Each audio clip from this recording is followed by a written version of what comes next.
E aí, jovem do Brasil, vamos de podcast? Está no ar mais um Multitalk, o seu podcast intercultural, ultracultural, como você queira. Se você não nos conhece, eu te explico. A gente tem esse espaço aqui para falar em especial sobre outras culturas e sobre a vida fora do Brasil. Sempre tendo o Brasil como eixo principal das conversas. E eu tô sempre muito bem acompanhado por uma galera de altíssimo nível, sem exceção. E a gente aprende bastante, recebe informações preciosíssimas sempre na perspectiva de alguém que conhece muito bem sobre o assunto. E o papo rola com aquela vibe marota que só a gente sabe fazer. Eu sou o Andrei e eu tô falando, como sempre, diretamente de Berlim. Eu já te convido a seguir todos os protocolos que você já conhece. E no caso aqui, são os protocolos de apoio ao canal. Se você estiver vendo pelo YouTube, deixa aquele like, camarada, se inscreva no canal e ative as notificações. É importante. E apresente o canal também para um amiguinho, né? Porque isso ajuda a gente a crescer mais rápido. Quebra essa pra nós. Depois desse nosso bate-papo aqui, eu te convido para assistir esse vídeo que tá aqui no card, que é bem curtinho. Se você quiser, claro. Lá eu explico sobre os prêmios que vão rolar aqui sempre que a gente alcançar metas de inscritos. Você pode, inclusive, ajustar na velocidade 1.5. Você vai conseguir assistir mais rapidinho ainda e vai entender integralmente. Pode confiar. Se você nos encontrou em alguma plataforma de áudio, saiba que todos os nossos episódios também estão disponíveis para você. Aproveita para nos seguir lá também. Estamos no Spotify, no Apple Podcasts, no Google Podcasts e em outros tocadores de podcast aí. Se você gosta muito de algum tocador de podcast específico e não encontrou a gente lá, nos avise e a gente dá um jeito de subir, beleza? Agora sim, vamos lá. Senhoras e senhores, o nosso papo hoje promete ser interessantíssimo. A gente conta com a presença da Cristine Marotti, que simplesmente morou por mais de 15 anos em Xangai, na República Popular da China. Isso mesmo, meus queridos, na terra dos pandas. Mano, faz muito tempo que eu queria falar com alguém que conhece bem a China. Enfim, chegou esse dia. Agora aproveita que você precisa preparar aqueles pastelzinho para janta, prepare seus fones de ouvido e cola aí com a gente no rolê.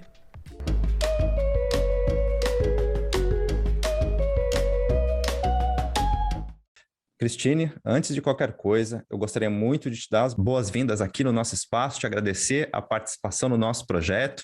E agora eu peço para você que, para quem ainda não te conhece, fala um pouquinho aí para a gente quem é você no rolê. Boa tarde, bom dia, boa noite, né? Não sei que horas vocês vão estar vendo isso aqui. Eu sou a Cristine Marotti.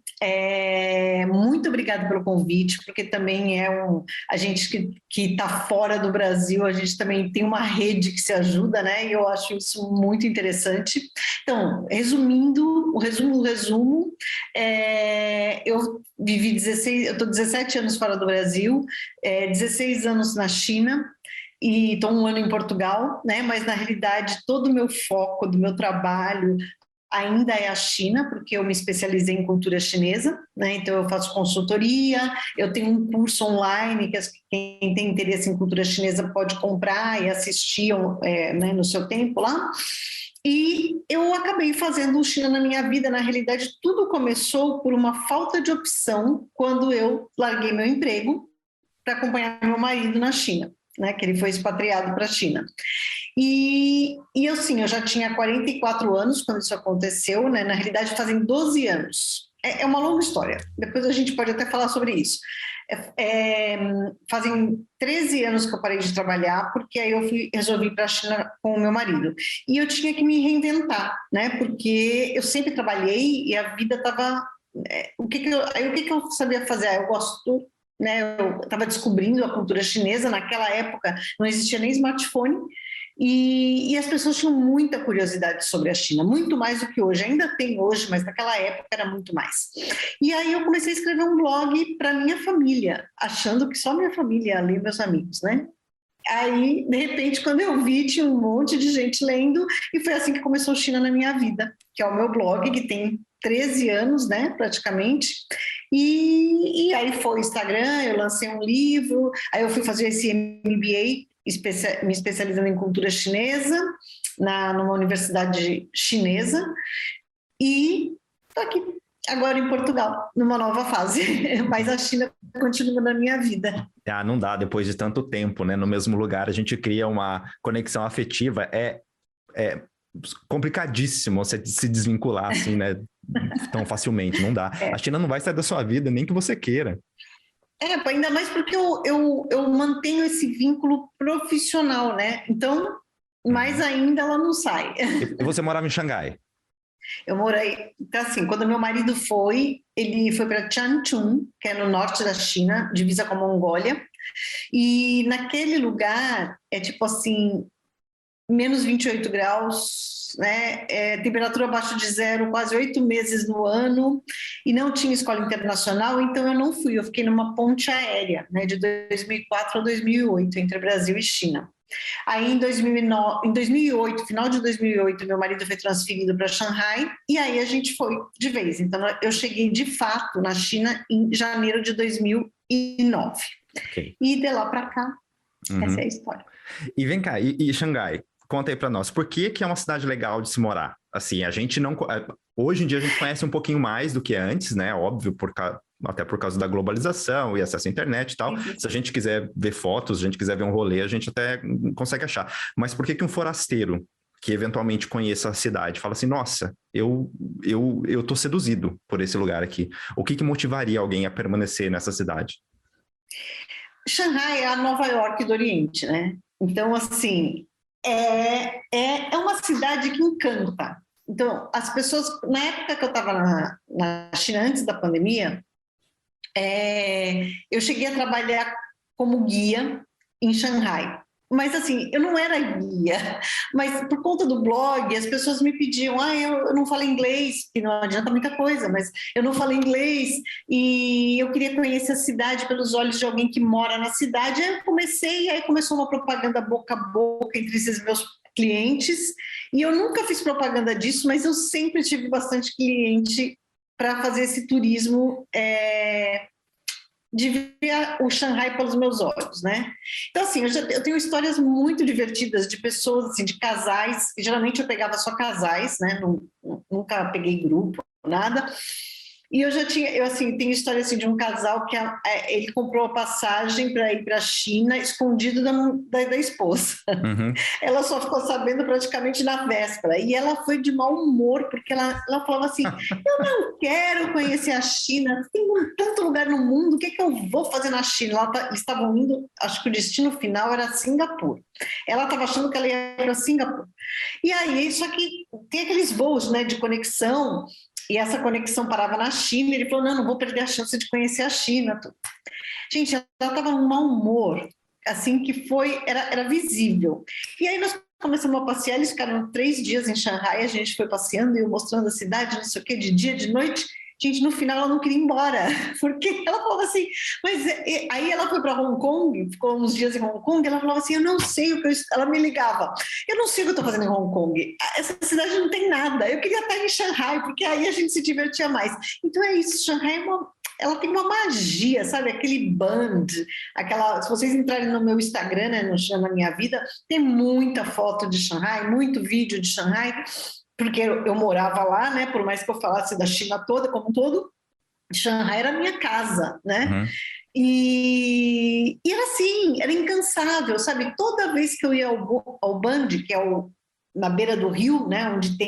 Da onde você vê a skyline, né? Que tem dos prédios, que é o moderno, e o Band é lindo também porque é a parte antiga da cidade, é a parte que remonta que eles chamam de Old Shanghai, que é de 1920, onde tinha aquele glamour dos estrangeiros descobrindo a China antes do Partido Comunista, antes de ser criada a República Popular da China, né?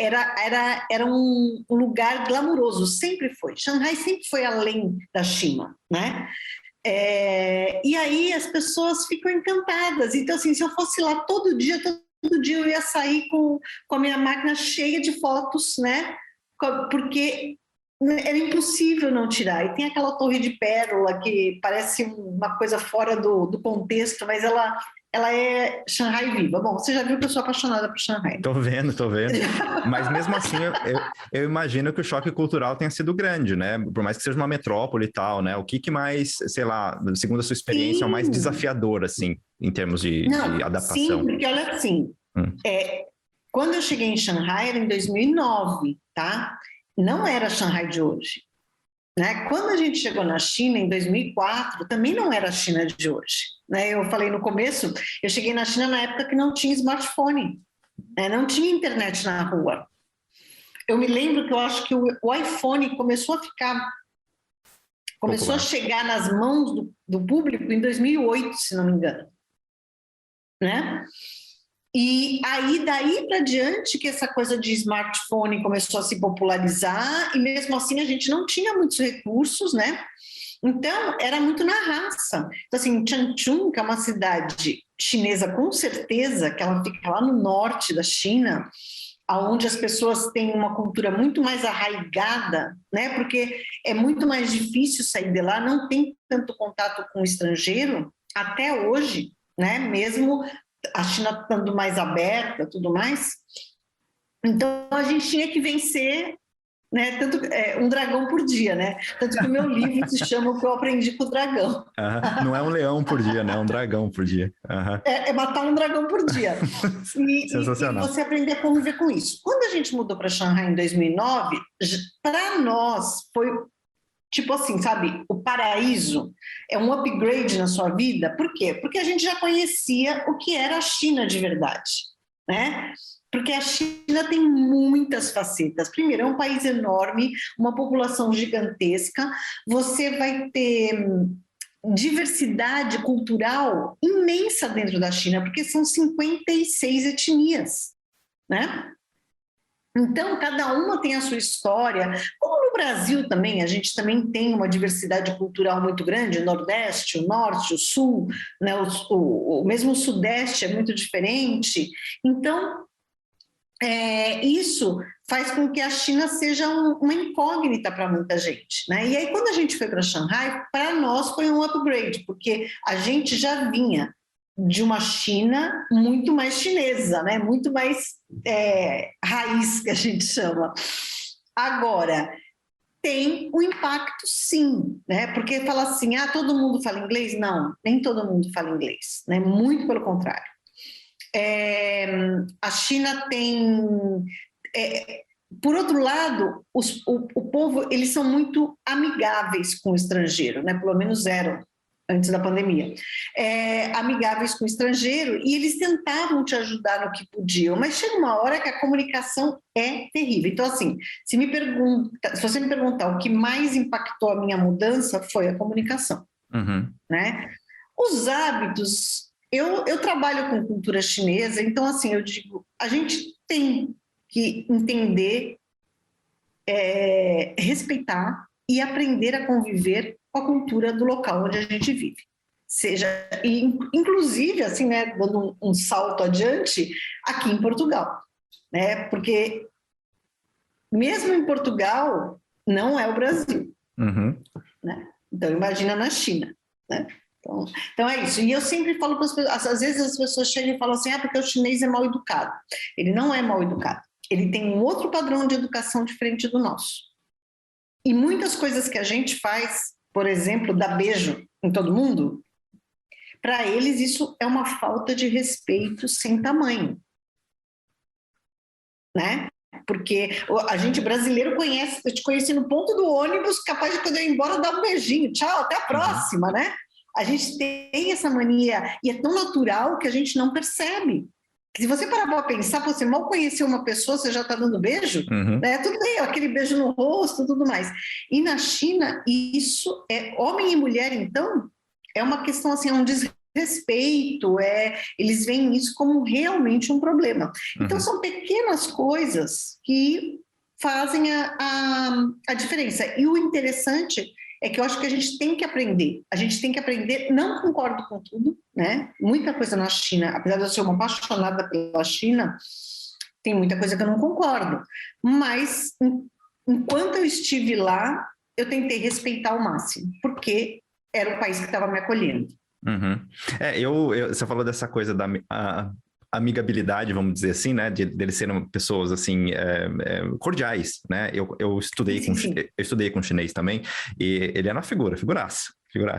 Ele era um pouco estranho para minha cultura, vamos dizer assim, né? Você já explanou um pouquinho sobre isso, então às vezes eu via algumas coisas que ele fazia assim, eu achava um pouco estranho, mas eu nunca deixei nunca deixei de respeitar, vamos dizer, e conviver bem. E ele era uma pessoa realmente muito doce, né? E ele era muito assim. Então é uma característica deles, então, serem cordiais e serem receptivos, né? Sim. Ah, legal. Eles são assim. Agora, óbvio que quando você respeita e eles gostam, sabe? Quando eles, por exemplo, você não precisa falar nada, mas se você chega para um chinês, eu não falo mandarim fluente, tá? Apesar de ter morado lá, essa é a meu grande calcanhar de Aquiles, né? Que eu não consegui aprender um mandarim para conversar. Meus filhos falam, escrevem, né? Eu tenho um filho que ainda mora na China. É, eles falam, escrevem, fazem tudo em mandarim, mas eu não consegui, mas eu me virava, né? Eu sobrevivia, digo assim, meu mandarim era de sobrevivência, então eu conseguia ir num mercado, eu conseguia perguntar alguma coisa, pedir uma direção, né? Eu só não consigo ter uma conversa com uma pessoa em mandarim, não tenho essa capacidade. E aí, é interessante que com o meu par com mandarim, às vezes eu chegava num lugar e a pessoa falava para mim, como é que você tá? Aí eu falava assim, mamarruhu. Que mamarruhu é uma expressão para dizer, mais ou menos, né? Tô mais ou menos. E é uma expressão muito, muito de quem sabe a língua. Mas, na realidade, quando a gente vive lá, a gente acaba aprendendo essas expressões, né? Diferente. Aí eles falavam assim, o seu mandarim é muito bom. Eu falava assim, não é bom. E aí eles ficavam felizes, aí chamavam o outro para falar. Então, assim, eles gostam, né? Quando eles percebem que você entende, pelo menos, um pouco da cultura deles, né? No meu Instagram e no meu blog, o blog tem 12 anos, né? Eu falei 13, mas o blog tem 12 anos. E eu já tive, assim, muitos chineses que moram no Brasil ou que falam português me mandando, assim, e-mails agradecendo, porque a maneira como eu mostro a cultura deles. Afinal de contas, eu sou uma Lauai, eu sou uma estrangeira, né? E geralmente o estrangeiro, infelizmente, pega pelo lado pior, né? Para falar de uma cultura. Né? Isso não é, eu acho que não é só brasileiro, eu acho que de modo geral, cada um fala um pouco da cultura do outro de uma maneira, às vezes mais peculiar, às vezes mais pejorativa, porque né, não entendem. E aí, assim, eu já tive muito disso, assim, de pessoas falarem assim, olha, é muito difícil alguém fazer ter uma visão dessa. E uma curiosidade, na realidade, quando eu comecei esse blog, que eu te falei, eu pensei que era para minha família, né? E aí houve um rapaz, que foi o meu divisor de águas, foi quando eu resolvi profissionalizar, assim, pelo menos dar uma cara mais profissional para o blog, porque eu comecei a pensar na responsabilidade que eu tinha da informação que eu postava, porque naquela época não tinha informação sobre a China em português como tem hoje, né? E aí ele falou assim para mim, olha, ele escreveu assim, faz um ano que eu te sigo no blog, porque não tinha Instagram, não tinha nada disso, e fazem 2 meses que eu estou na China. E eu estou te escrevendo para te agradecer, porque às vezes eu tenho vontade de xingar um chinês por causa de alguma coisa que ele me fez, e aí eu lembro que você escreveu aquilo, que você escreveu o que eu estou passando, que você viveu isso. Aí eu falei, caramba, né? Olha só, como é que eu vou? Aí que caiu a ficha de que era muita responsabilidade que eu estava falando. E aí eu conheci ele pessoalmente, porque eu fiquei muito curiosa disso, né? E eu perguntei para ele, mas por que meu blog, né? Aí ele falou, primeiro porque tem muito pouco, né, sobre português. Realmente, naquela época, o China na minha vida, eu conseguia, assim, eu tinha um alcance imenso, porque não tinha outra fonte.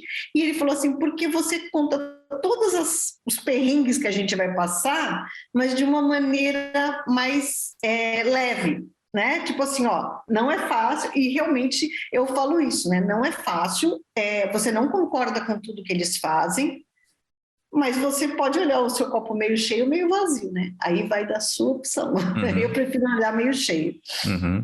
Você fala, bem, a respeito do blog, eu tenho muitas dúvidas a respeito de como funciona, então, a internet na China, porque eu sei que alguns conteúdos e alguns canais, eles são bloqueados, né? Eu não sei dizer qual, não sei nem se essa informação está totalmente correta.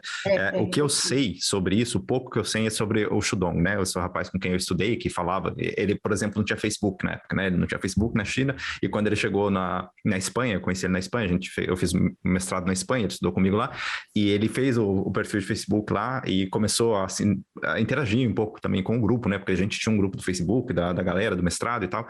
Então, ele me contou que realmente algumas coisas ele não tinha acesso. Só que eu não sei dizer hoje, né, o que rola, o que não rola. Então, no final de contas, o que pode, o que não pode, o que é bloqueado, o que não é, como você consegue... Tudo é bloqueado, todas as redes. Uhum. E você precisa de um VPN, um serviço de VPN para trabalhar? A gente precisa de um VPN para acessar, né? Uhum. Então, assim, não era assim quando eu cheguei. Na realidade, houve, eu acho que foi no final de 2009, né? A gente já estava em Xangai, houve alguma coisa no Tibete.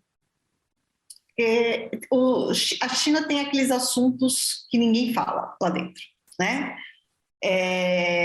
Então, a Revolução Cultural, aquela época da década de 1960, 1970, você pergunta, as pessoas disfarçam, mudam de assunto, né? São assuntos não gratos, né? O Tibete é outro, Taiwan é outro, né? E agora Hong Kong é outro. Mas, bom, vamos lá. Aí, em 2009, eu acho que teve uma manifestação no Tibete e a imprensa internacional acabou indo e fazendo matéria. O que aconteceu? Eles bloquearam a internet. Antes, já havia um controle, porque, por exemplo, se você estava assistindo um programa no computador, o meu marido gosta de Fórmula 1, então às vezes ele estava assistindo, ele estava ouvindo a corrida na Jovem Pan, por exemplo, e estava vendo a imagem na televisão chinesa. E aí tinha um delay de uns 30 segundos. Né? Aí a gente começou a perceber isso no jornal, ou então de vez em quando a gente estava vendo um jornal da BBC, de vez em quando ficava preta a tela, sumia, aí depois do nada aparecia, mas você acessava tudo, inclusive o Facebook. Eu fiz meu Facebook na China, porque quando a gente mudou, o Brasil ainda estava na época do Orkut, olha só, faz tempo isso, né? E aí, quando eu cheguei lá, as pessoas que eu fiz amizades, que eram americanas, inglesas, ninguém sabia nem o que era Orkut. E aí eu abri o Facebook. E aí, no final de 2019, eles bloquearam. Então, tudo. Qualquer rede... eu tenho até vários artigos no blog sobre isso. Qualquer rede social brasileira, ocidental, é bloqueada lá. Então, Instagram, Facebook, Google, o Gmail, se você tem um e-mail do Gmail, você só abre com VPN. A única coisa que está liberada, né, eles liberaram, acho que foi em 2018, se não me engano, o Google Translator, que geralmente o iPhone já vem com o Google Translator, né? O Google Translator você consegue acessar, o Google Maps não. Mas você consegue acessar, por exemplo, o Maps do iPhone, para quem tem iPhone. Então, assim, o Google Maps até funciona com VPN, só que você tem um atraso de informação. Então, nem sempre a informação do Google está atualizada, né? Do Google Maps, né? Como dos mapas que são abertos lá.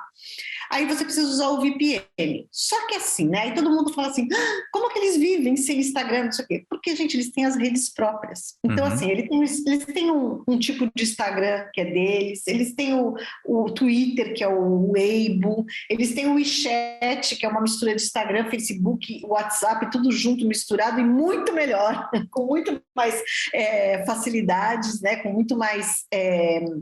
como é que se chama? Coisas para você fazer, funções, você paga suas contas, você compra passagem de avião, você compra ticket de trem, você compra tudo. E você faz compra online, você faz pagamento, você faz tudo, e você ainda conversa tipo WhatsApp, você ainda tem aí eles têm o Spotify deles também lá, que é o QQ, eles têm o Google deles, que é o Baidu, o YouTube é o Youku, e assim vai. E aí, para pensar, eles são 1 bilhão, deve estar quase chegando nos 1 bilhão e 500 milhões de habitantes. E aí eles têm as redes deles, todas em mandarim. A maioria desse povo não fala inglês. E aí é muito mais difícil para eles interagirem numa rede social como a nossa. Então, eles ficam na deles ali. E assim, e eles têm altos influencers também, igualzinho a gente tem, sabe, aquelas pessoas com milhões de seguidores. Então, para eles, o mundo deles está ali. Né? E muitos nem sabem que existe Facebook, nem você viu seu colega aí, né, de faculdade, de universidade, e tá tudo bem. Então, quem sente falta somos nós, não eles. Porque eles têm as redes deles, né? Eles têm. Aí, por exemplo, hoje em dia está acontecendo uma coisa bem interessante. Por exemplo, o TikTok, né? Que é uma rede chinesa. Só que, na realidade, na China, chama Douyin. O logo é o mesmo. E aí, se você... Que nem quando eu estava na China, eu não conseguia ter acesso ao TikTok do Ocidente, porque o meu número de celular era chinês. Eu só conseguia instalar o Douyin. Ok. Que só tinha acesso...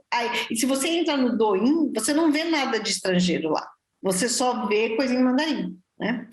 Então é assim, e aí a vida da gente, o VPN faz parte das despesas mensais, né? Como... E para contratar um serviço desse é tranquilo também, o provedor é internacional ou é nacional também? Eu não sei nem se eles poderiam fazer isso. Não, ó, o VPN é proibido na China hoje em dia. Por exemplo, a Apple Store, ela não pode... Se você tem uma Apple Store chinesa, eu falo da Apple porque eu tenho iPhone, então a minha vida toda é dessa. Mas, por exemplo, quem tem telefone Android tem um problema danado para baixar os aplicativos na loja do Google, né? É no Google, né, que baixa para quem tem Android, eu não sei. Tem uma loja... Eles têm Eu tenho Android e eu tenho um iPhone também. Então, eles têm que ter um atalho para conseguir baixar os aplicativos. Play Store, chama Play Store. Play Store. Então, você não acessa a Play Store, porque ela é do Google, né? Ela está na plataforma do Google. Então, a Apple Store, a gente consegue acessar. Eu acessava sempre a minha do Brasil. Só que se eu abrisse uma conta na Apple Store chinesa, por exemplo, eu não tinha acesso a VPN, porque não vende VPN na loja da Apple Store chinesa, porque é proibido lá. Aí, alguns VPNs, eles têm um link especial para a China. Tá? Que você, quando está na China, tem problema, eles te mandam um link. Eu tinha um VPN pago, mas eu tinha outros que eram gratuitos, porque às vezes dava pane, né? E a minha vida toda dependia do VPN, porque até para o blog, meu blog está hospedado no WordPress, e eu não acessava sem o VPN. Entendi. Né? Então a gente sempre tinha aqueles que eram eu ainda tenho um, né, assinado, né, que eu pago anuidade, mas eu tinha alguns de reserva desses gratuitos para quando às vezes dava algum problema. Agora não tem jeito, isso faz parte que nem pagar luz, telefone, internet, você tem que ter um VPN para viver lá o estrangeiro. E como que você tem acesso, então? Quando você está lá, eu estou na China, eu quero contratar um serviço lá e tal, como que eu chego num provedor estrangeiro? Assim, você falou que às vezes eles têm uns links especiais também para quando você tem problema na China, né? Como que eu chego nesse cara para ele me mandar um link especial e eu conseguir acessar? Então, você tem que ter um VPN, aí você pega... De jeito.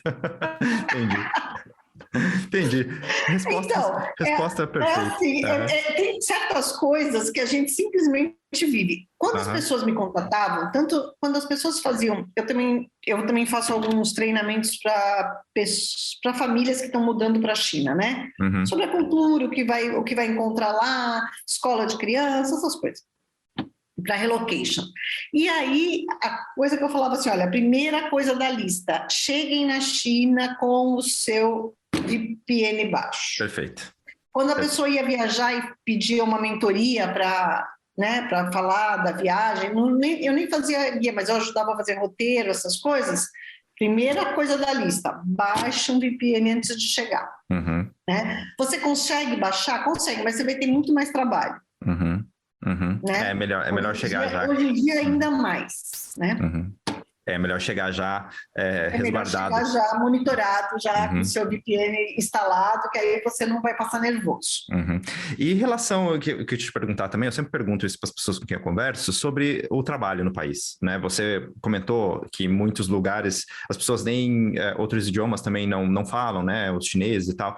Então, o estrangeiro que chega lá e não sabe falar o mandarim, ou sei lá, o idioma que eles falam, não consegue trabalho, né? Ou precisa se virar, precisa empreender. Como que as pessoas se viram no país?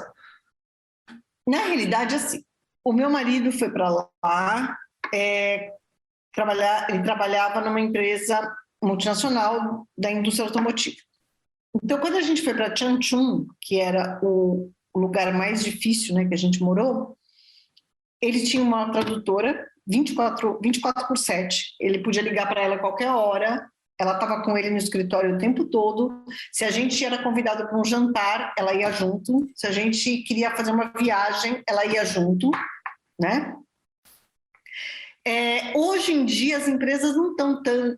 Mas assim, né, também tem uma coisa. Naquela época, 2004, era muito diferente o receptivo de um estrangeiro lá do que é hoje, tá? Porque em 2004, a China não tinha as facilidades, você não tinha um Google Translator ou qualquer outro aplicativo de tradução simultânea, que hoje você fala, tem aplicativos que você fala e, né, você consegue a sua tradução. Então, hoje está mais fácil. Mas aí, naquela época, tinha isso. Geralmente, nas multinacionais, quem trabalha no escritório, todo chinês que trabalha, que é contratado para um trabalho burocrático, vamos dizer assim, né? Ele tem que falar inglês. Ok. Né? E aí, você vai se adaptando. Agora, eu conheço muitos brasileiros, assim, tem muito, por exemplo, treinador de futebol, né? Que está indo para a China, professor de escolinha de futebol, tem muito piloto que vai trabalhar numa empresa chinesa, né? E aí fica dependendo de quem. No final, a gente aprende a se virar, sabe? É tipo assim, por isso que eu falo, é um dragão por dia, porque na realidade você vai aprendendo a conviver com aquilo. Numa cidade como Xangai é muito mais simples, porque existem pessoas, existe uma bolha, né? Então existem restaurantes internacionais, existe uma comunidade internacional muito grande, brasileiros inclusive bastante, né? E as pessoas se ajudam. Então assim, você encontra uma pessoa e a gente não se esconde, né? Porque, por exemplo, aqui na Europa você pode passar despercebido se você não abre a boca, né? Não é verdade? Você passa despercebido. Você não abre a boca se você não ver seu sotaque diferente ou qualquer coisa assim, você está no meio da multidão, você é mais um. Na China, a gente não se esconde, né? A China, eles olham na nossa cara, ou porque um é mais moreno, o outro é mais claro, um tem olho azul, outro tem olho castanho, um tem cabelo crespo, outro tem cabelo liso. Nós somos uma diversidade e não temos olho puxado, né? A não ser as pessoas que têm descendência de chineses, japoneses, asiáticos, assim. E aí, então a gente não passa despercebido. Então, é muito engraçado que há um código nunca dito, mas se você está, por exemplo, no supermercado e te acontece alguma coisa, que já aconteceu comigo, por exemplo, do meu celular acabar a bateria e eu não ter como chamar um táxi, né? Ou ligar pro motorista que estava comigo, qualquer coisa assim. Aí você olha em volta, aí você procura um estrangeiro. Aí você viu um estrangeiro, você vai lá, todo mundo vai se ajudar. Legal, entendeu? cara. Uhum. Porque assim, é um código de ética entre os estrangeiros que nunca foi falado, mas que existe. Né? Perfeito. É uma rede de apoio informal, mas muito efetiva. Exato. Exatamente. Né? E aí as pessoas se ajudam, tipo assim, não, aí você fala, aí todo mundo acaba falando inglês, né? Os estrangeiros, geralmente, todo mundo tenta falar inglês, mesmo os que não falam muito bem, mas, né, acabam tendo uma noção, e existe essa rede de apoio Informal. meio que, vamos dizer assim, invisível, né?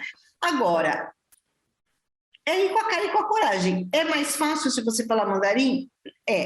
Hoje em dia, aí assim, existem várias fases da China que eu vivi bastante, né? Eu falo que eu me considero, minha família e vários amigos meus que passaram pela China ou que ainda estão lá há muito tempo, né? Eu me considero assim, uma privilegiada, porque eu cheguei numa China que não tinha nada, né, ainda, que praticamente saiu do zero, e eu vi toda essa mudança que aconteceu na China, esse despertar para o Ocidente, tudo, e com esse negócio da pandemia, o se fechar de novo, né? Então, foi um negócio. Então, assim, antigamente, lá para 2000, né, no começo do século, né? Começo do século, olha. Falando assim, né? Parece que foi, nossa. Como assim? A gente, bastava ser estrangeiro, você tinha a porta aberta lá. Okay. Né? Por quê? Porque eles estavam sedentos para aprender com o nosso expertise, porque a China ficou fechada mesmo, né? Fechada mesmo, sem nenhum contato com o Ocidente por muito tempo. Então, os profissionais, qualquer profissional era bem-vindo, as pessoas eles tiveram até alguns problemas há um tempo atrás, tava muita gente indo para lá como professor de inglês, e as pessoas, na realidade, não eram nem professores, na realidade tinham ido, né? Então, assim, aí, aos poucos, as coisas foram mudando, porque eles foram percebendo que nem todo o estrangeiro era idôneo, ou nem todo estrangeiro tinha o que ensinar, ou nem todo estrangeiro estava ali fazendo o que prometeu fazer, né? Acontece, né? Então, assim, a China já foi um tempo, já teve o seu tempo de que a gente, como estrangeiro, ia para lá se tivesse uma oportunidade e conseguia se estabelecer. Hoje não. Inclusive, as leis estão cada vez mais difíceis para um estrangeiro ir para lá. Hoje, eles estão exigindo um básico de mandarim para algumas funções. Antigamente não precisava. O tradutor ele vinha embutido no pacote. Hoje não. Né? Então, a pessoa, para ir para lá, além de tudo, ela tem que ser muito resiliente. Ela tem que ter muita vontade, né, de ir e de se adaptar naquele lugar. Eu não sei, eu acho que, por exemplo, você mora na Alemanha, eu acho que na Alemanha também não é fácil, né? O idioma é uma barreira também, né? Apesar de ser Ocidente. Acaba sendo, e eu acho que por mais que eu esteja também há muito tempo aqui, né? Eu cheguei na Alemanha, a primeira vez cheguei em 2012, faz 10 anos, né? Que eu cheguei na Alemanha, entre idas e vindas, porque eu também tive que sair da Alemanha por alguns determinados períodos para estudar, questão de trabalho também, mas eu estou aqui desde 2014 agora, diretamente, né? E por mais que eu esteja aqui, minha mulher é alemã, eu falo alemão em casa, ela não entende português, então quando eu preciso apelar para algum vocábulo em português também não tem problema, eu posso utilizar. Mas ainda assim, eu não me sinto totalmente à vontade mesmo que seja numa roda informal de amigos, para poder conversar, me comunicar com esse povo, com algum receio de que eu possa me expressar mal. Porque uma coisa é eu falar com minha mulher aqui, e eu posso fazer a piada que for, qualquer coisa, mas outra coisa fora, né? Então, às vezes, para mim, é até um pouco estressante. Não que eu não faça, eu faço, tá? Eu vou, faço. Não, exatamente. Você tem que se jogar, né? Se você foi para a ponta do trampolim, não dá para voltar para trás. Não dá para voltar. E eu entendo da parte deles. E eles também, pelo menos a maioria das pessoas com quem eu tive contato aqui, são pessoas que entendem que o alemão é difícil. Entendem que existe uma dificuldade e realmente como eles se esforçam. Como os chineses, talvez, né? E nessa eles tentam se comunicar. Quando se trata de trabalho, já é um pouco mais complicado. No ambiente profissional, exigem que você realmente entenda tudo que eles falam, e isso é um pouco complicado, né? Porque eu tenho também clientes alemães, e aí às vezes é complicado, eu tomo cuidado para me comunicar. Eu evito, por exemplo, falar por telefone. Eu evito falar com todo mundo por telefone, na verdade. Eu não gosto de falar com alguém que eu não esteja vendo o rosto, entendeu? Tipo assim, é uma coisa eu também que eu tenho O comigo. telefone ficou uma coisa meio obsoleta já. Não ficou, não é? Então, eu não tenho nenhum problema em fazer um Skype e tal, mas telefonar eu acho um pouco estranho. Então, eu procuro me comunicar muito por e-mail, né? E as pessoas usam muito e-mail aqui, né? Então, não tem problema. Então, eu me comunico muito por e-mail, que dá tempo de eu ler, de eu reler, de eu falar, putz, será que o cara tá querendo dizer aquilo? Pensar para escrever, né? Exato, pensar para escrever, eventualmente usar um Google Translator que seja para ter uma ideia, palavra, né? alguma coisa, alguma Exatamente. expressão. E eu tô aqui, né? E a gente tá bombardeado por cultura norte-americana aqui, né? Então, mesmo assim, né? Não é totalmente, não dá para você ficar relax aqui. Eu não consigo, eu não tenho essa habilidade, né? Eu morei na Espanha também, e eu na Espanha eu falo espanhol muito bem hoje, já falei melhor, né? Mas na época, e eu me sentia muito, muito, muito mais à vontade lá do que eu me sinto na Alemanha, mesmo morando por muito mais tempo aqui, né? Para você ter ideia que existe essa diferença. Porque aí o espanhol, o português, mesmo aqui o português de Portugal, né, a gente fica mais à vontade, parece que a gente tem mais conexão com a língua, né? Língua também é isso, né? Também é conexão, né? Bom, mas aí voltando ao mandarim, então assim, eles entendem, né, que a gente não sabe, tá? Por isso que eu te falei, quando você vai num lugar e você fala uma frase em mandarim, eles vibram, né? Legal. Porque assim, quando eu cheguei aqui em Portugal, bom, obviamente aí na Alemanha também deve ter, né? Tem chinês espalhado por tudo que é lá. Ah, tem. As lojinhas todas, né? De chineses. E eu nem tô com ele agora, mas eu tenho, quando eu saí da China, as minhas amigas perguntaram o que eu queria de presente, eu falei que eu queria o meu nome em mandarim, né? Escrito em mandarim. Então eu tenho aquele colar com o meu nome, são 4 caracteres, né? Kelistin, em mandarim. E aí eu uso ele às vezes, né? E aí eu chego nas lojas, eles olham assim, eles olham de novo, tipo assim, né? O que essa Lauai tá fazendo com... Lauai é estrangeiro. Tá fazendo com escrito em mandarim. Aí eles perguntam o que é, aí eles começam, que eles tinham, eu falei assim, é meu nome, né, o Ademianzi. Aí eles ficam, você fala, mas eu sei falar algumas coisas, né, mas aí eles começam a me perguntar, aí você vê assim que o olho deles brilha, né, que alguém entende a cultura deles, alguém está tentando, né, um ocidental está tentando, né, entender e usar. Poxa vida, você usa eu também tenho um colar, que às vezes eu sou a louca do colar, né? E que tem uma lanterna, porque eu sou apaixonada pelas lanternas chinesas, e ele tem uma lanterna estilizada. Também, eu saio na rua com aquele... Os chineses que eu encontro, eles olham assim para mim, tipo assim, gente do céu, ela tá usando uma lanterna pendurada no pescoço. Que legal, cara. Reconhecimento. Mas eles, de alguma forma, eles gostam disso, né? E eles veem a gente... Quando eu comecei a fazer palestra, quando eu estava fazendo o MBA, que eu ia para o Brasil fazer palestra, eu era voluntária no hospital. E eu era muito presente. E nessa época, nesse ano do MBA, eu fui várias vezes ao Brasil.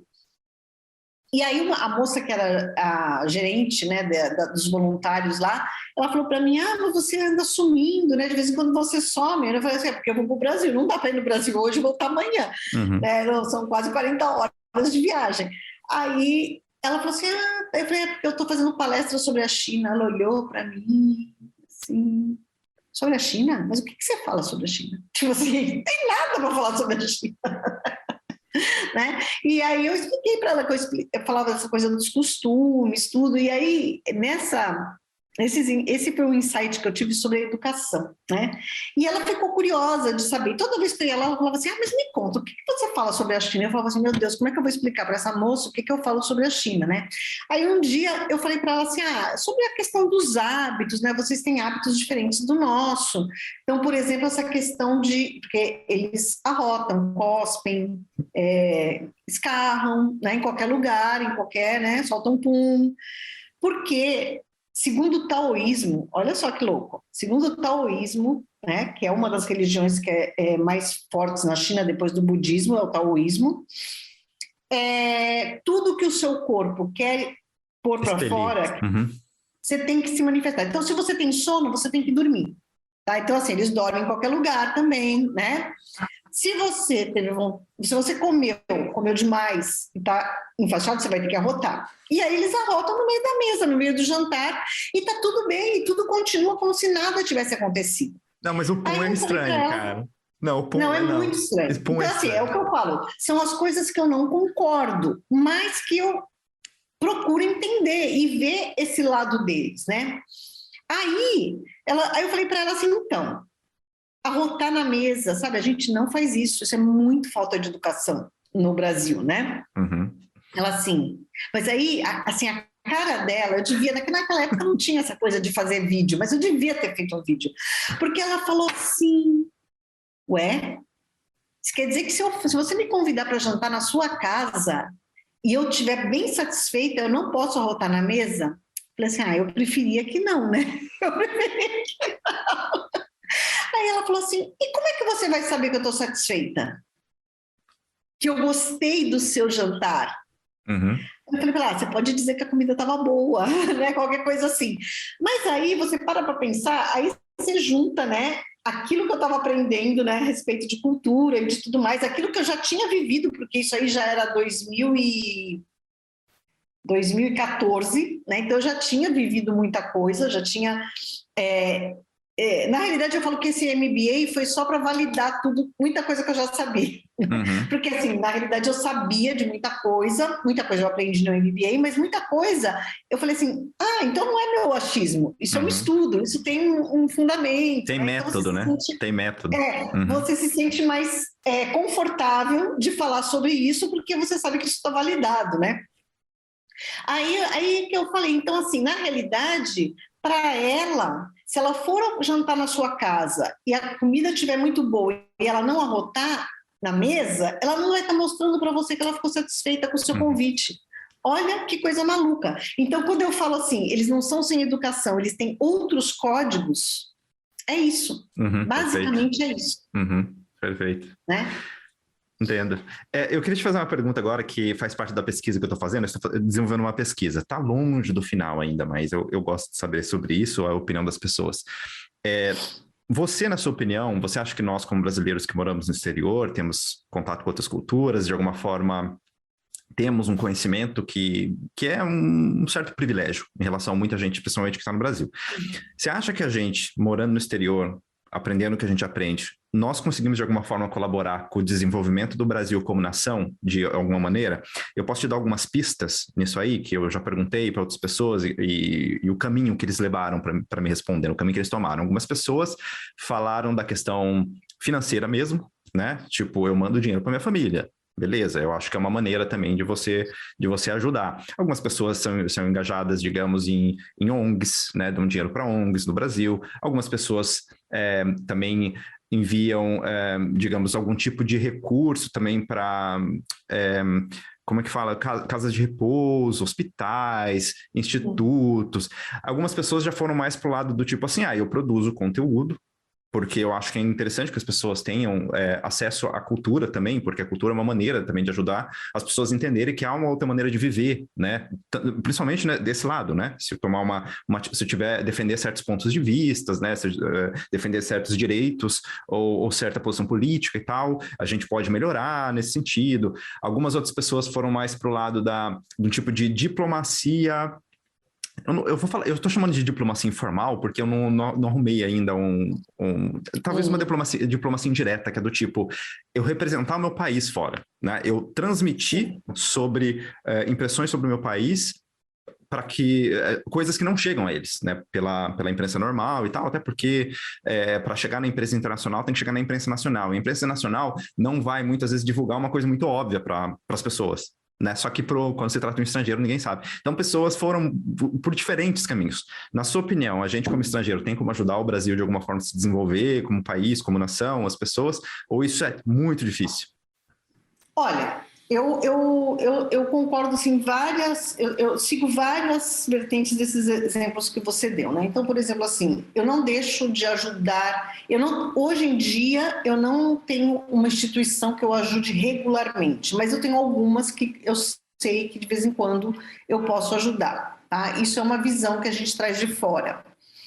Agora, o que eu fiz nesses últimos principalmente nos últimos 13 anos, né? Porque depois que eu fui para Xangai, que aí realmente eu parei de trabalhar, eu era funcionária pública, eu sou professora de formação, né? Eu sou educadora, então eu sempre trabalhei com eventos. Olha que coisa engraçada, né?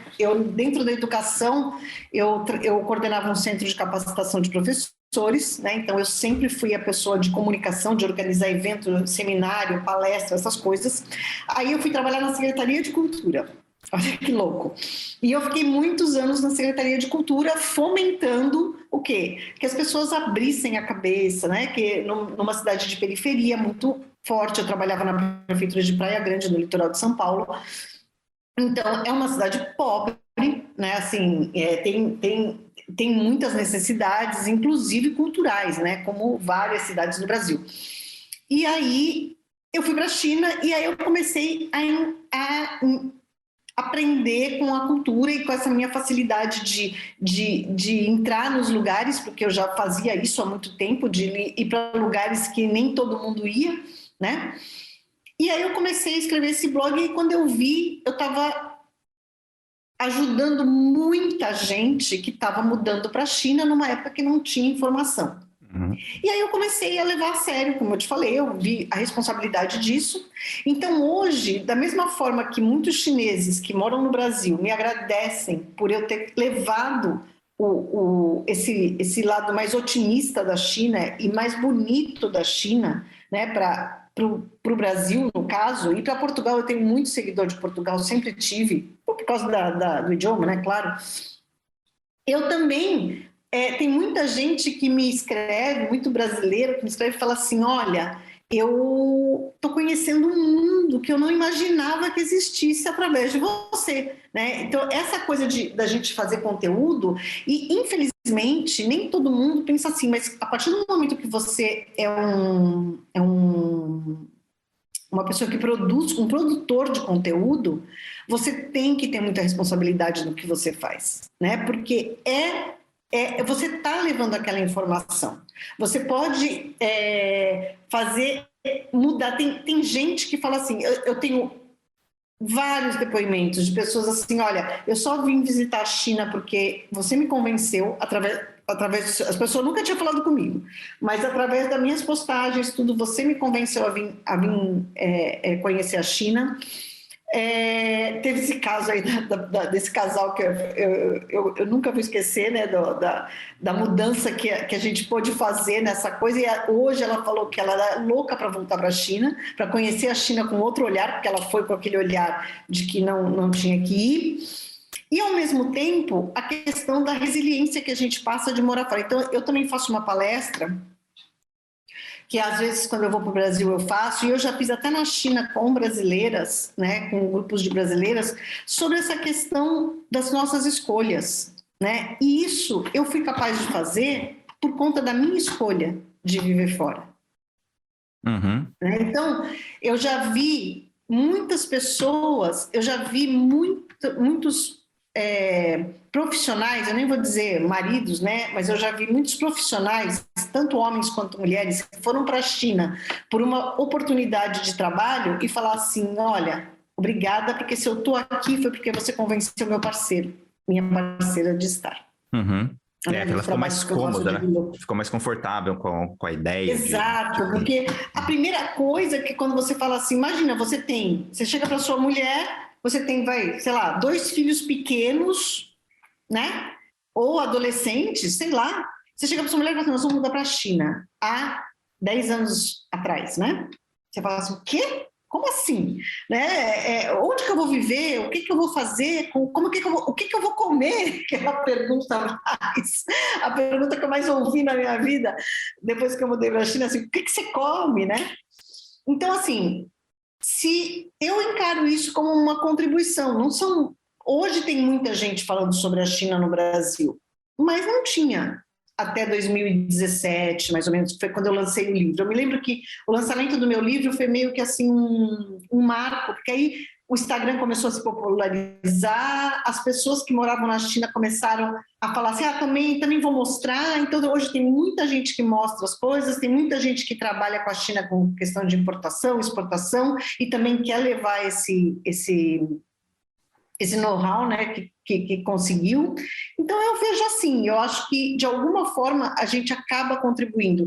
E também o outro lado, de eu chegar para o chinês e falar assim, eu sou brasileira, e eles falaram assim, mas você não é morena. Uhum. Eu falo assim, não.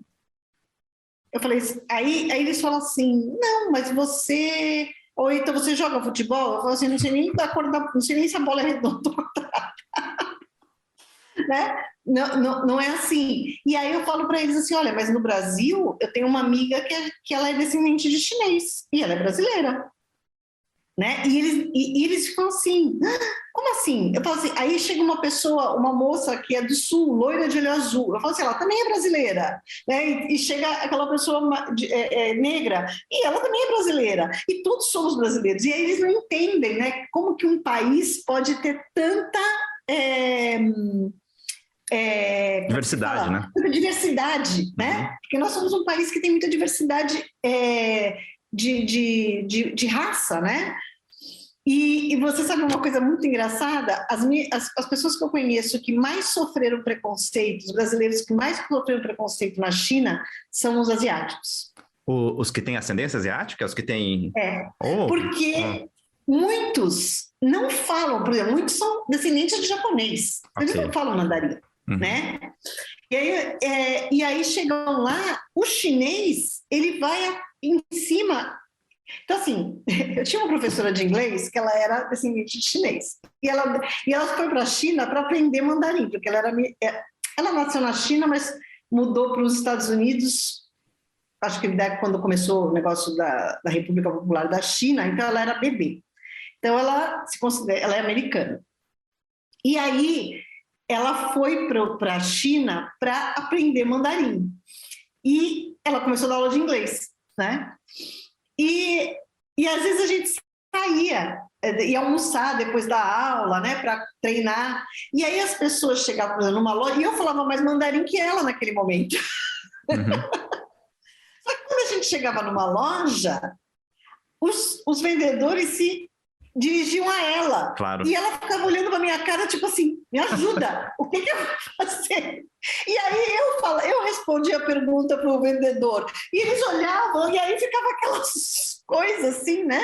Porque eles não entendem como é que porque não é porque existe aquele chinês como esse seu colega que viajou o mundo. Esse chinês, ele tem uma outra cabeça, ele vai perceber que existem chineses espalhados pelo mundo, né? Mas aquele chinês que nunca saiu da China, aquele vendedor lá de fruta, da banquinha de fruta do mercado, para ele é tudo muito, né?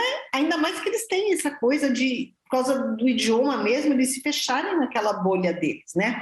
Bom, e aí tinha o consulado também brasileiro, por um tempo eu fui conselheira, né, do Conselho de Cidadãos, né, brasileiros na China, e a gente promovia muitas festas, e assim, eu tenho assim, ótimas recordações dos chineses, eles iam para as festas mais animados que os brasileiros, para dançar, para sambar, então de alguma forma a gente acaba representando, né? Divulgando a nossa cultura e mostrando que o Brasil não é só samba e futebol, né? Que a gente também tem outras coisas, né? E não só para os chineses, tá? Porque eu te falei que eu trabalhava eu era voluntária numa instituição, e essa instituição teve um grupo de brasileiras que não queriam ir trabalhar na instituição, porque não gostavam, tudo, mas elas se juntaram e faziam um bazar, e eu participei disso, depois que eu parei de ir trabalhar no hospital, eu me envolvi bastante com esse grupo, mas esse grupo começou há muitos anos, antes de eu chegar na China, ele começou, e começou assim, em casa, as mulheres se juntavam, faziam artesanato, coisas, né, que se faz no Brasil, e vendiam para as próprias brasileiras, né? Okay. E aquilo foi dando um dinheiro enorme. E assim, não me pergunta porque eu não sei explicar como que numa tarde, o último bazar que a gente fez, que foi em 2019, antes da pandemia, numa tarde, a gente fez um bazar e a gente arrecadou 160 mil renminbi. Isso dá 140 mil reais. Tá? Caramba, aham. Só que esse bazar ele foi crescendo, ele começou com uma moça que eu não conheci, que ela começou a fazer as coisas e vender para as amigas. E aí a amiga, ou uma falava assim, mas se você faz isso, eu faço aquilo. E aí vamos juntar, e foi crescendo. E aí ela foi embora, mas aí uma que era do grupo continuou, e quando essa foi embora, continuou. E a Baobei, que era essa instituição que eu trabalhava, essa ONG, ela é fundada por americanos. E a presidente, ela falava assim, eu não entendo o que vocês fazem para arrecadar tanto dinheiro. E aí ela falava assim, olha, os brasileiros me surpreendem, o que a gente precisa, a gente pede para vocês, porque vocês tá faltando leite. Uhum. Ela ligava para mim ou para uma outra brasileira que também era mais próxima dela, falava, olha, eu estou precisando de leite. A gente põe nos grupos de brasileiros que a gente tinha lá, gente, na hora, ela falava assim, em 2 horas eu tenho leite para 3 meses. Ela falava assim, o que é isso? Que povo que vocês são? Tanto que ela considerava a comunidade brasileira, né, de Xangai, como uma doadora física, de pessoa física para a instituição. Uhum. E aí eles ficavam maravilhados com isso, né? Que assim, como é que os brasileiros se uniam e conseguiam fazer isso? Porque a gente é solidário, né? O brasileiro tem essa questão solidária. Então, assim, lá na China, eu não mostrava, ou o grupo de brasileiros que estavam lá, a gente não mostrava só para os chineses o que a gente fazia. A gente conseguia mostrar esse nosso espírito de solidariedade, de união, que nem sempre são flores, né? Mas a gente tem esse lado também, né? A gente quando nos pega lá, né? Mas tudo bem, mas a gente conseguia se unir na hora da necessidade, né? E isso era uma coisa que encantava os estrangeiros de modo geral, tá? Não só os chineses, né? Os americanos, essa moça, ela ficava assim abismada, ela falava, eu não acredito que vocês conseguiram fazer isso. E a gente fazia, também não sei como, tá? Mas isso é um outro problema. Mas a gente consegue. E você está falando um pouco sobre o que o pessoal também tinha dúvida, que é uma dúvida que eu também tenho, né? Sobre as iguarias que as pessoas comem na China, né? Que fazem parte, vamos dizer, da dieta talvez regular do chinês, né? E é um momento para esclarecimento aqui. O que então de exótico, assim, para nós ocidentais, o que de exótico a galera realmente come e o que talvez seja uma coisa só muito, eu não digo que é só para turista, mas que chama atenção, sabe? Para meio que chocar, assim, eu não sei, então, talvez tenha isso aí. Com a pandemia muita coisa mudou, né? Mas tinha uma rua lá em Beijing é Pequim, né? Tinha uma rua em Beijing, quer dizer, a rua ainda tem, né? Não tem mais as iguarias, que eles vendiam espetinho de escorpião, espetinho de lagarto. Oh, delícia! Eu já comi espetinho de escorpião. Parece camarão, sabe aquele camarão de praia frito no espetinho? É a mesma coisa. Aquele camarãozinho pequenininho que você só come a casquinha. Ai, senhor! Bom, mas o que acontece? Com a pandemia, eles fecharam essas ruas, não existe mais. Mas aquilo ali era um lugar para turista, tá? Porque o chinês hoje não come mais aquilo. Agora, por que ele come essas coisas? Gente, eles tiveram vários momentos de grande fome. E o último momento de grande fome aconteceu na década de 1960, então foi ontem, né? Então, era, assim, alguns relatos que eu ouvi, livros que eu li, tipo assim, eles não tinham o que comer, a ponto deles ferverem pedra e tomarem a água para aproveitar o mineral da pedra.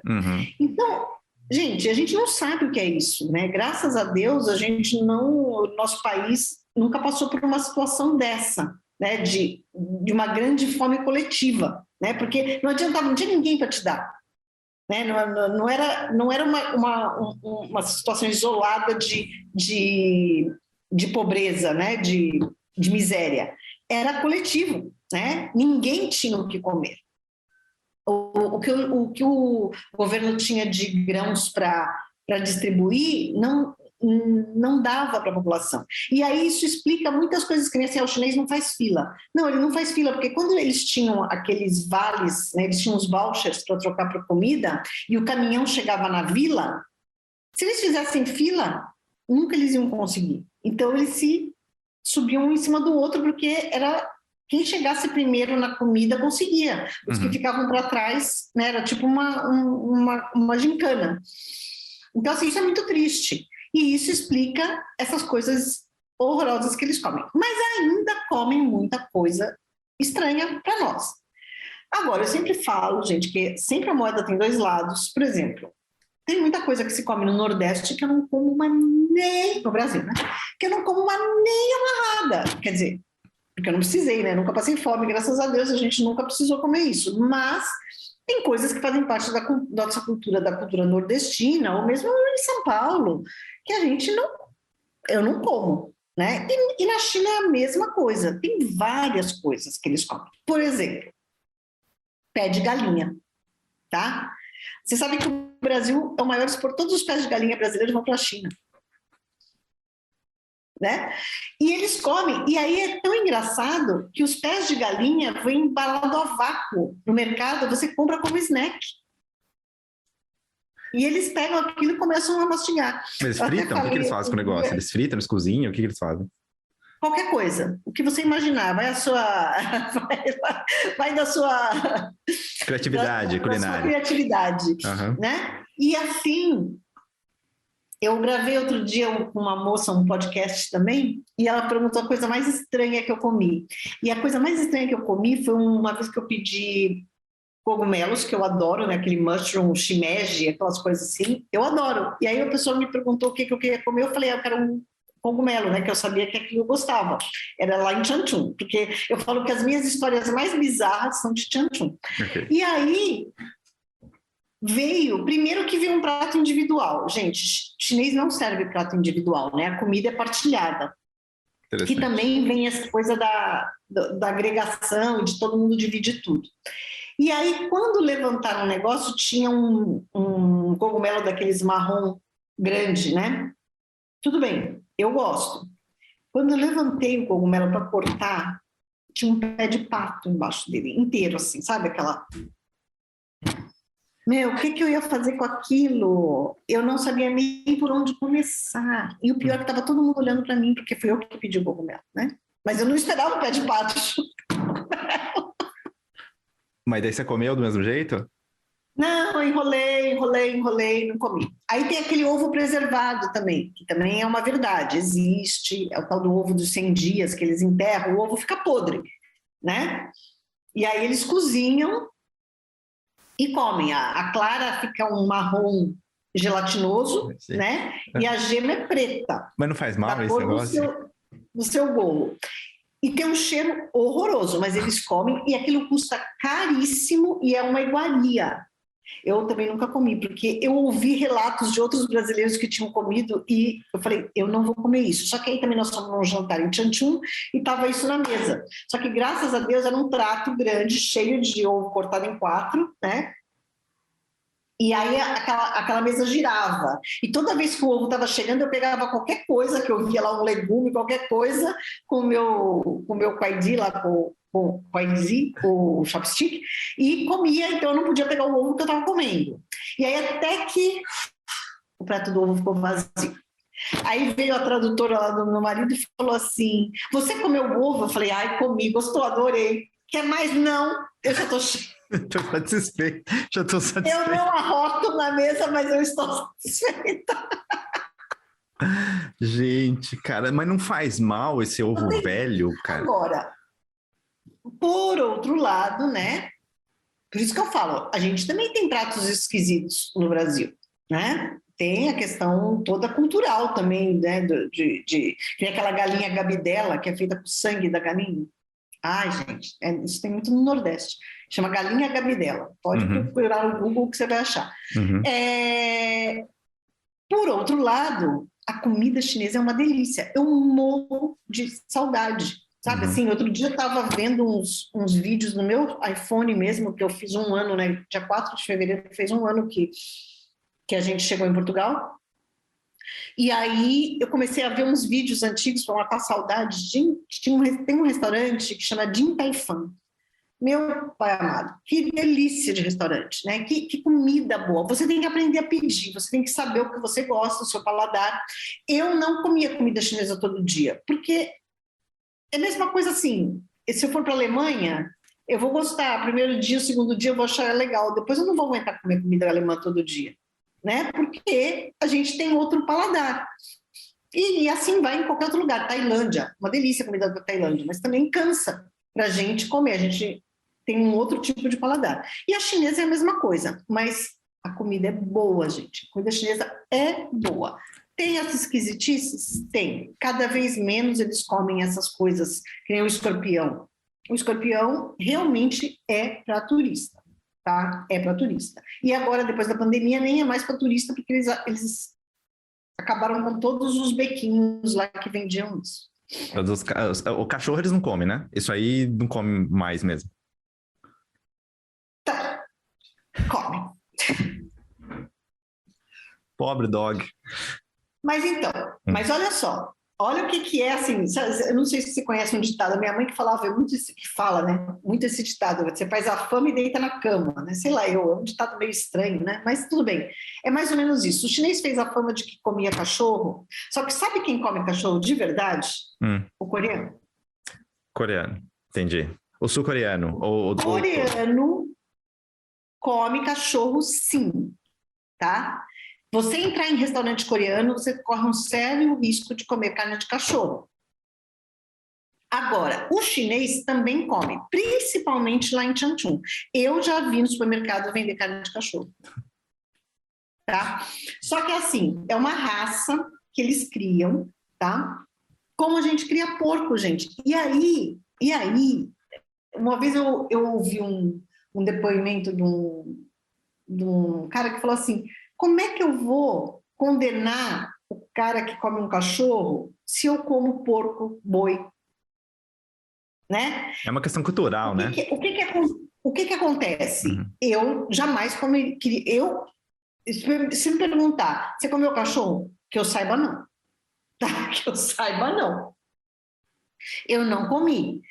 Mas eu como porco, né? Eu como isso. Então, assim, no norte da China, ele tem essa raça que é criada por essa cidade que a gente morou, Changchun, ela faz fronteira com a Coreia do Norte, né? E eles comem muito. Por quê? Porque diz que a carne de porco, a carne do cachorro é muito gordurosa. E aí, para as temperaturas altas que fazem lá, né? Menos 28, menos 30, menos 40. Eu já cheguei a pegar menos 40 em Harbin, que é a cidade do gelo. Essa carne, ela é meio que comfort food, entendeu? Porque ela é gordurosa e tudo mais. Agora, aí a controvérsia.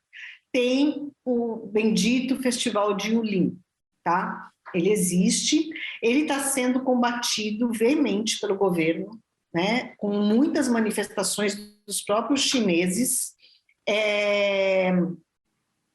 sobre como é que se fala? Sobre o fazer esse festival ou não, né?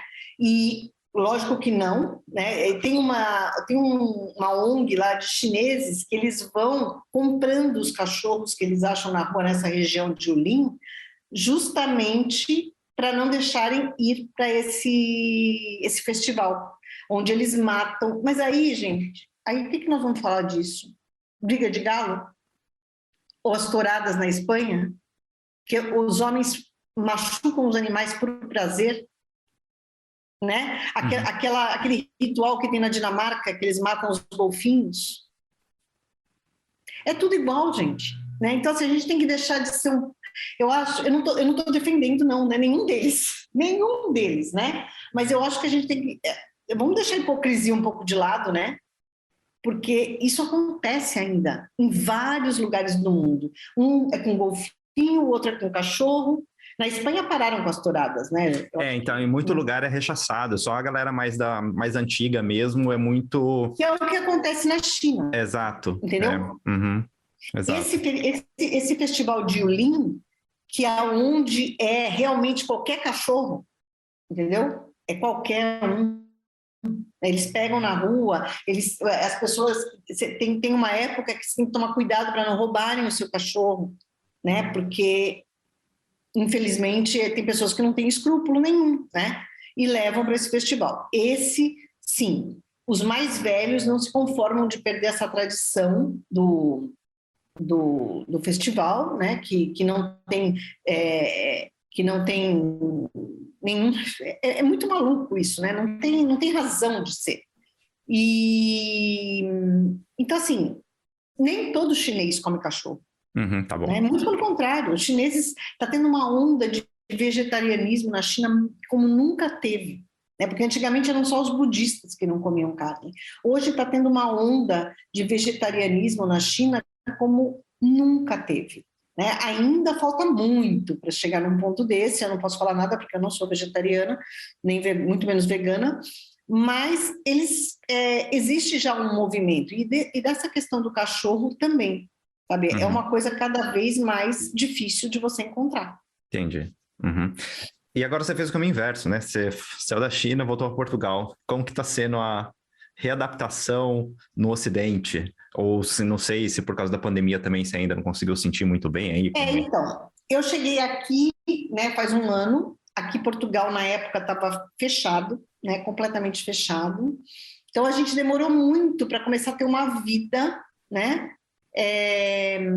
mais social, tudo. Na realidade, eu acho que fazem uns 5 meses que as coisas estão mais abertas aqui, que a gente começou mesmo a viajar por perto, conhecer mais a cidade. Mas, assim, é um choque, né? Porque, por exemplo, na China, desde 2015, mais ou menos, a gente não usa mais dinheiro.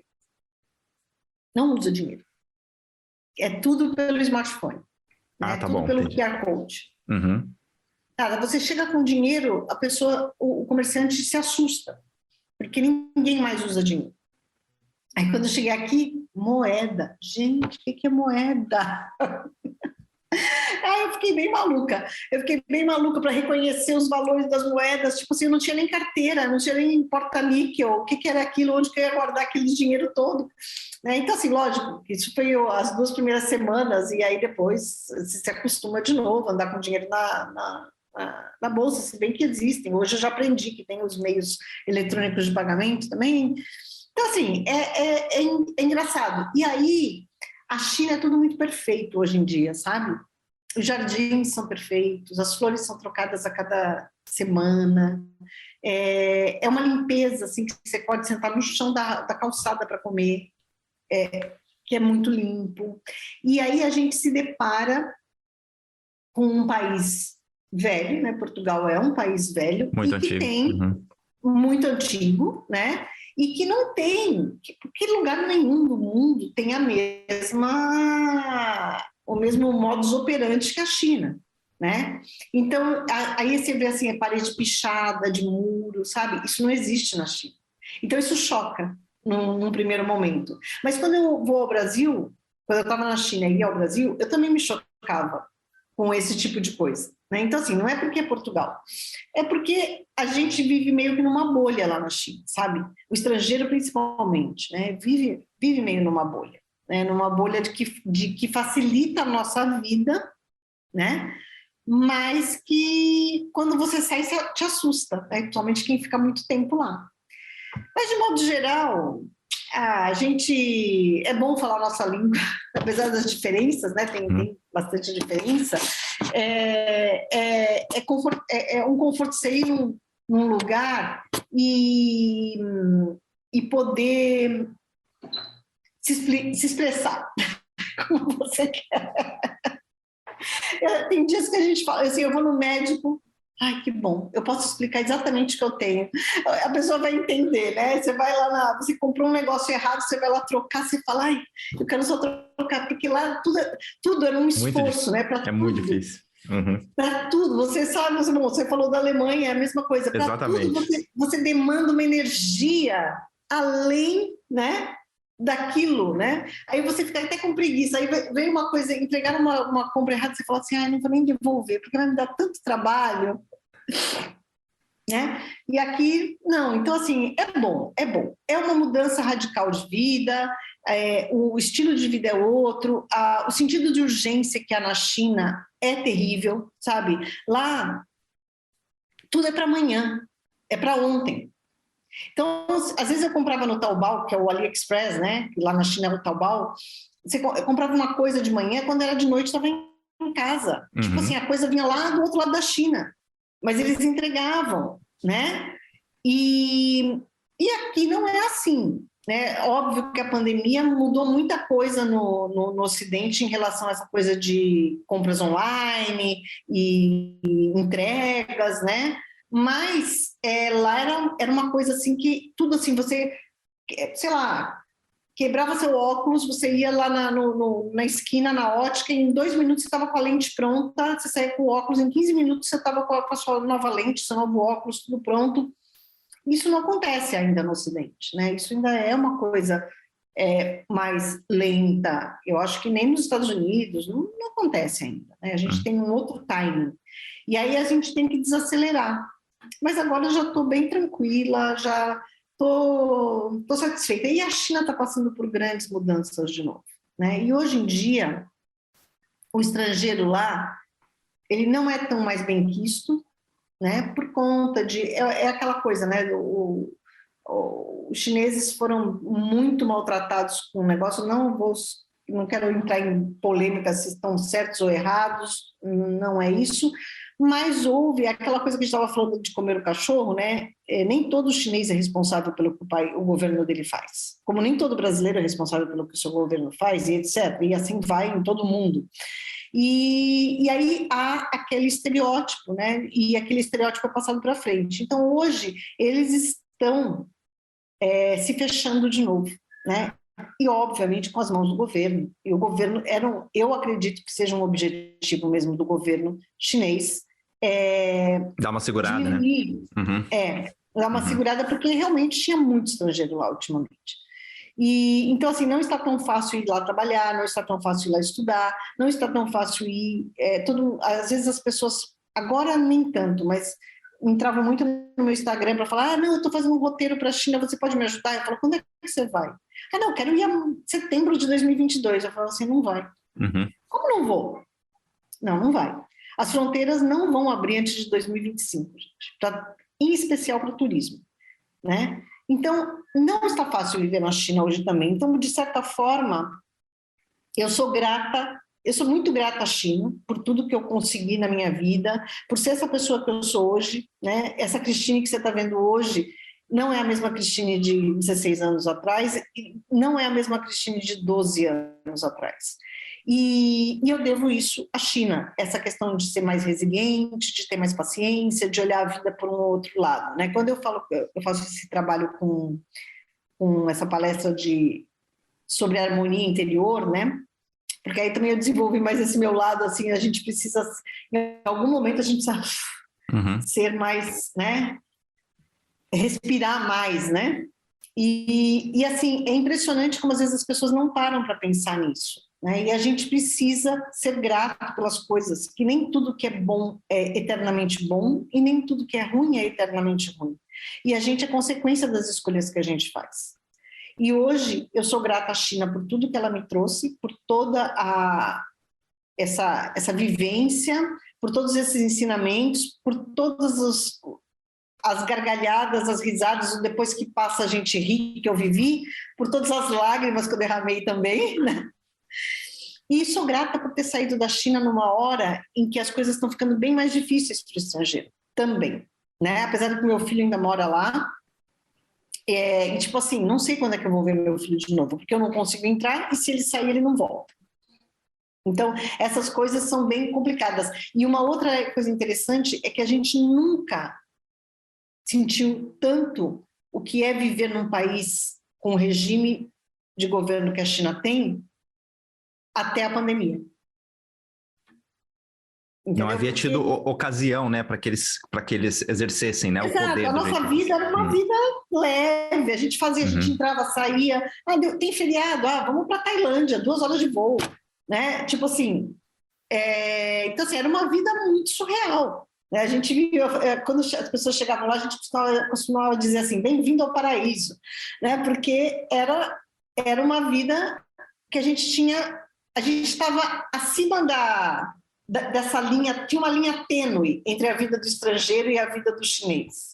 E com a pandemia, a gente sentiu que isso aí acabou. Hoje, você mora na China, são as regras da China e acabou. Entendi.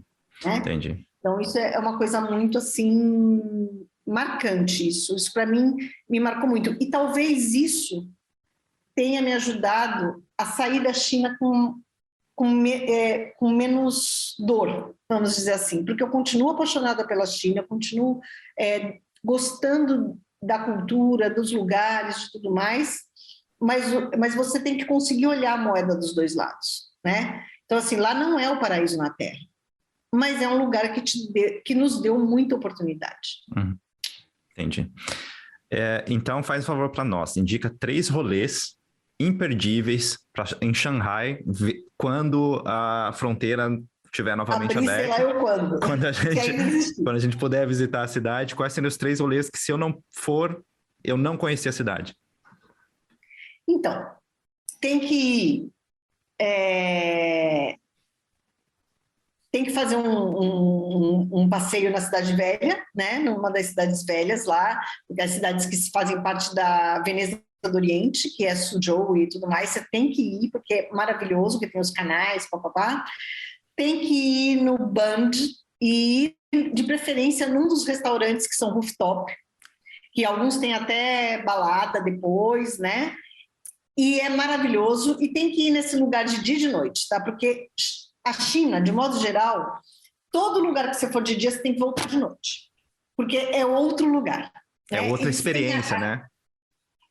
A coisa da luz para eles sempre foi, mesmo na época lá de 2004, era impressionante, a cidade de noite era outra cidade, né? Porque eles têm uma coisa com iluminação, com neon, com drone agora, né? Com essas coisas assim, e eles sabem fazer. Então, assim, o Bund, você tem que ir de dia e de noite, e tem que ir jantar num daqueles restaurantes do Bund, e tem que fazer um brunch em algum outro, para ver aquela vista maravilhosa. Isso é básico. Se não puder fazer mais nada, você vai até o Bund e assiste aquilo, vai no final de tarde, que você já pega o dia à noite, e você já fez você pelo menos já sabe assim, não, eu estive aqui.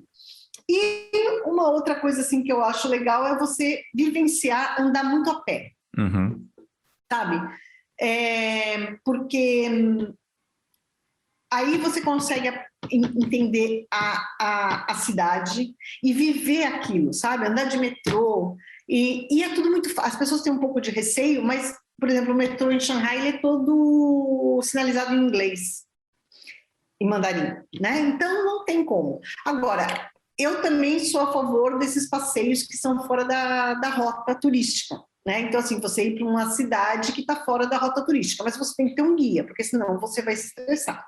Né? Você tem que ter alguém que vá com você. Então, por isso que acaba sendo mais difícil, porque os que estão na rota turística, você mais ou menos consegue, né, chegar. Os que não estão, tem que ir. Mas, assim, para Xangai, o que não pode faltar é ir no Bund, de dia e de noite. Aí você pode ir um dia de dia, um dia de noite, e ir do outro lado, porque é o rio. Então, desse lado é o Bund, que é a parte antiga, aqui é a parte nova. Então, tanto é lindo você ver daqui para lá, como ver lá para cá. Aí tem as torres, subir numa das torres, né? Que também tem uma longa história, essas torres, quer dizer, viver aquela cidade e andar, porque aí você sente a energia. Por isso que as pessoas não querem sair. Porque eu também, quando eu fazia esses trabalhos de guia, as pessoas falavam assim, dá para ir de carro? Eu falava, não, nós vamos andar a pé e de metrô. E aí, as pessoas no começo falavam assim, não, né, eu não gosto. Eu falo, carro é uma metrópole, você perde horas dentro do carro. E só você vivendo a cidade, você sentindo aquele pulsar da cidade, é que você vai entender por que essa cidade conquista todo mundo. Perfeito. Agora eu tenho a pergunta mais importante dessa entrevista para você. Você está feliz? Sim, estou feliz, morro de saudade da China. Como eu já falei, continuo sendo grata, continuo falando da China com amor, né, com paixão mesmo. Mas eu estou feliz, sim, porque foram ciclos. E uma das coisas que a gente aprende quando vai para a China é que, diferente de outros países, que nem eu vim para Portugal para ficar, né? E eu sei que eu vou poder ficar. A China tem começo, meio e fim para o estrangeiro. Sempre, tá? Meu marido trabalhou lá 16 anos, né? Meus filhos passaram mais da metade da vida deles lá, e a gente não tem um direito de viver lá, porque meu marido se aposentou. Então a gente... E eu vou mais longe, o meu filho, esse que está aqui em Portugal hoje, quando ele se formou na universidade, ele teve que ir embora. Mesmo tendo feito toda a escola lá, desde o year 10, né, do ano 10 lá, sei lá como é que chama no Brasil, até a high school, fez a faculdade lá, a universidade lá, e aí ele saiu, ele não pôde arrumar um emprego lá, porque ele era recém-formado. E hoje em dia, eles não aceitam mais recém-formados estrangeiros. Uhum. Né? E aí, quer dizer, então isso é uma coisa que a gente tem. Você vai para a China, você vai para aprender, guardar um pouco de dinheiro, aprender muita coisa. É uma experiência de vida, mas ela vai ter fim. Uhum. Né? Então, você quando sabe disso, não pode te machucar tanto, porque não vai adiantar. Você só vai sofrer. É aquela história do ver o copo meio cheio, meio vazio. É escolha. A gente foi para lá sabendo disso, né? Que teria fim. E teve. E hoje a gente está numa outra fase da vida muito boa também. Mas eu continuo com a China no meu coração. Uhum. Inevitável, né? É difícil de sair. Para mim, inevitável. Né? Uhum. Tem pessoas que saem da China e falam graças a Deus, né? Eu já vi pessoas lá contando os dias para o contrato do marido acabar, ou mesmo pessoas que estavam trabalhando e falavam assim, olha, eu só estou aqui porque isso ia fazer diferença na minha carreira, porque senão eu não estaria, né? É de cada um, né? Uhum. Cada um sabe onde aperta o seu calo, né? Cada um sabe o que quer da sua vida, Uhum. mas eu vou ter sempre esse carinho especial pela China, apesar de tudo. Tenho algumas mágoas também. Na época que isso aconteceu com meu filho, foi muito duro para nós, né? Porque ele teve que sair da China. E a gente não achava justo, porque, afinal de contas, ele morava lá há 10 anos, cresceu lá, né? Falava mandarim, e tudo bem, mas isso acontece. E aí, hoje, a gente está com uma outra perspectiva de vida, né? Uma outra fase da nossa vida também. Uhum. A gente está feliz. Vai ser uma fase muito boa, tenho certeza absoluta disso. Se Deus quiser, acredito nisso, sim. Já está sendo. Já está sendo. E aí agora estou descobrindo Portugal, né? Uhum. Então mais para frente, aí daqui a um tempo, eu gostaria de fazer essa entrevista novamente com você, para você falar da sua cidade nova, para você falar de Coimbra, porque eu já conversei com uma pessoa de Lisboa, eu já conversei com uma pessoa de Braga, eu já estou quase agendando uma que mora no Porto.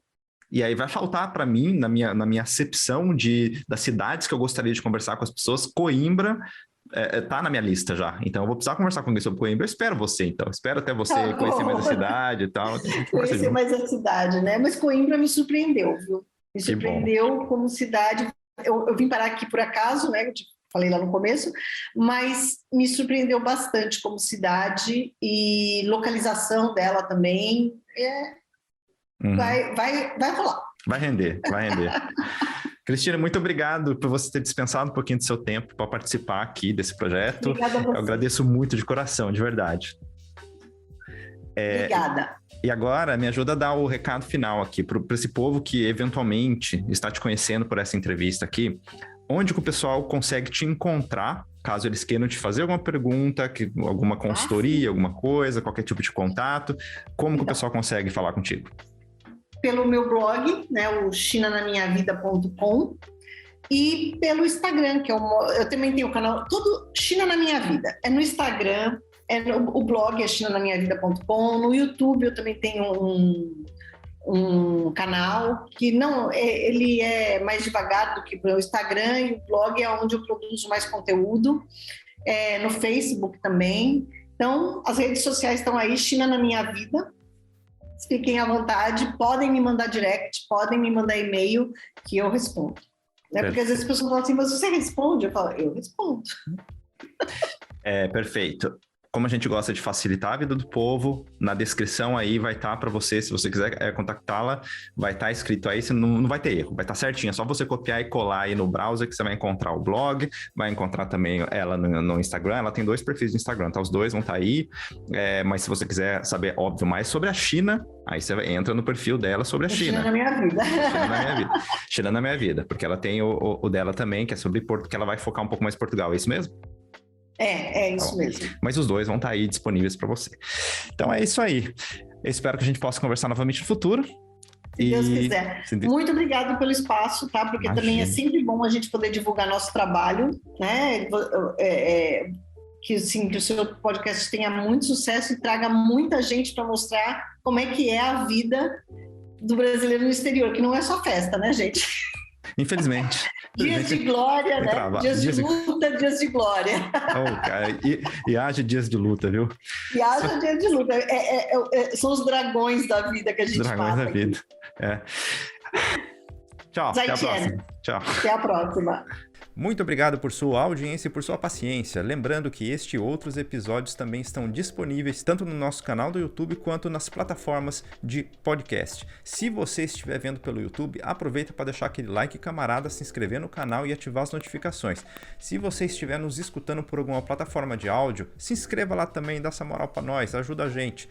E já vai seguindo a gente também pelo Instagram, porque esse é um dos requisitos para você poder concorrer aos prêmios que a gente vai sortear aqui sempre que o canal alcançar metas que a gente colocar aqui de inscritos. E caso você queira saber, também há outras maneiras de apoiar o nosso projeto. A primeira delas é adquirindo produtos e serviços dos nossos parceiros através dos links que estão aí na descrição ou enviando qualquer quantia para nós. A nossa chave Pix também está na descrição. E uma última coisinha, brazucas que moram fora ou gringos que conhecem bem a cultura do Brasil e gostam também do nosso país, eu quero falar contigo aqui nesse espaço. Me manda uma DM pelo Instagram. Quem sabe não rola, qualquer dia desse a gente marcar um bate-papo, né?